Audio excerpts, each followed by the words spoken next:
गुरु के वचनों को याद करो, गुरु के बताए रास्ते पर आप चलो कि जिससे आप मंजिल तक पहुंच जाओ।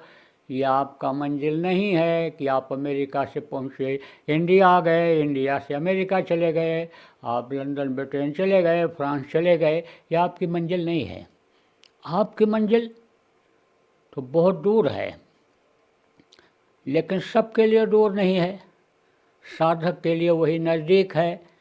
जिनको तरीका मालूम हो गया उनके लिए नज़दीक है। गुरु की दया जिनके ऊपर हो रही है या हो जाए उनके लिए बहुत नज़दीक है, और नहीं तो दूर है। तो आप तो दूर का सफ़र माल करके और चलते रहो। जैसे कोई पथिक है, यात्रा करने वाला है, रास्ता चलने वाला है, और उसको ये मालूम हो जाए कि भाई हमारी यात्रा बहुत दूर है, 1000 किलोमीटर हमको जाना है, तो सुबह जल्दी तैयार हो जाएगा और फिर अपना चलना शुरू कर देगा। आप ये समझो कि जब ये मालूम हो जाता है कि समय लगेगा, जाना पड़ेगा, वहाँ तक पहुँचना है, लक्ष्य बनाता है, जाना ही ज़रूरी है, तो तैयारी कर देता है और धीरे धीरे अपना चलता जाता है, मंजिल तक पहुँच जाता है। देखो, जो समझदार लोग होते हैं, बुद्धिमान लोग होते हैं, वो चल पड़ते हैं कि दिन हमको पूरा मिल जाएगा, सुबह जल्दी चल दें, रात हो जाएगी तो रात मिलेगी, और सुबह जल्दी चलेंगे तो पूरा दिन मिलता जाएगा रास्ते में।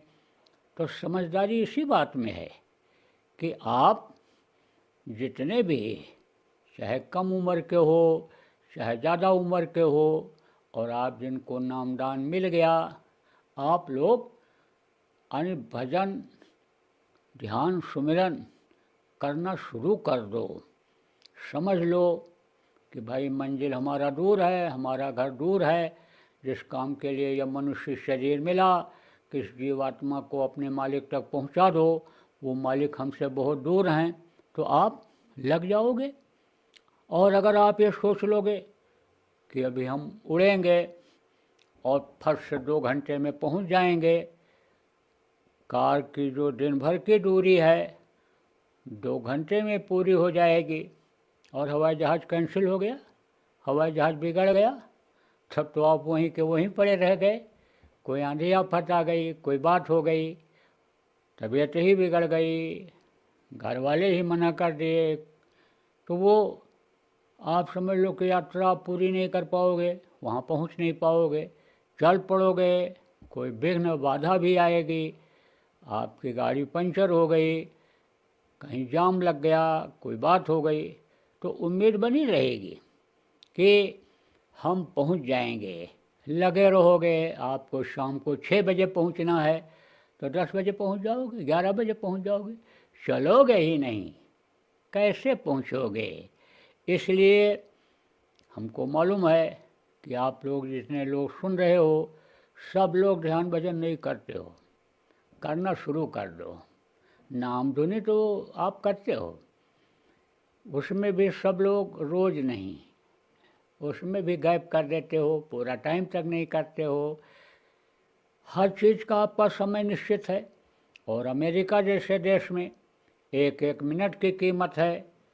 तो आप अन्य चीज़ों की कीमत तो लगाते हो, अपने ड्यूटी की, पैसा कमाने की, कहीं आने जाने की कीमत आप समय की लगाते हो, लेकिन जो कीमती समय ये जीवन का है आपका इस काम में लगाने का, उसमें आप नहीं लगा पाते हो।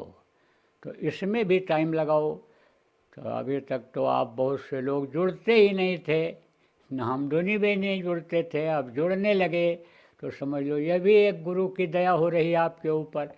अब इसी तरह से आप ध्यान भजन में भी जुड़ने लग जाओ। आप समझो घर में अगर नहीं कर पाते हो तो ध्यान भजन के लिए भी थोड़ा समय निकालो, थोड़ा जल्दी शुरू कर दिया करो, यानी समझ लो, या थोड़ा देर तक बैठ जाया करो।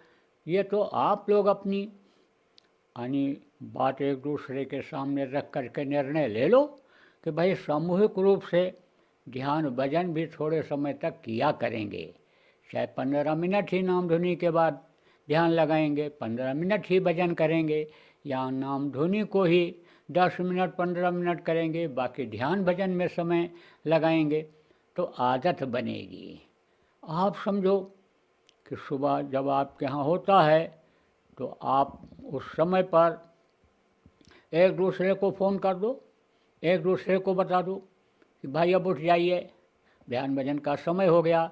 उसी समय एक आदमी कोई प्रार्थना बोलने लग जाओ, दूसरे दोहराने लग जाओ, 5 मिनट का नाम धुनी बोल दो, और उसके बाद में फिर सुमिरन पर बैठ जाओ, और उसके बाद में ध्यान कर लो, उसके बाद में भजन कर लो, तो आदत बन जाएगी। साप्ताहिक सत्संग की भी आदत डालो, थोड़ी देर कोई कुछ सुना दे, बता दे, गुरु महाराज के जो संदेश हैं, वाणी है, उसको पढ़ करके सुना दो। अब कुछ ज़्यादा समय आप देना शुरू करो।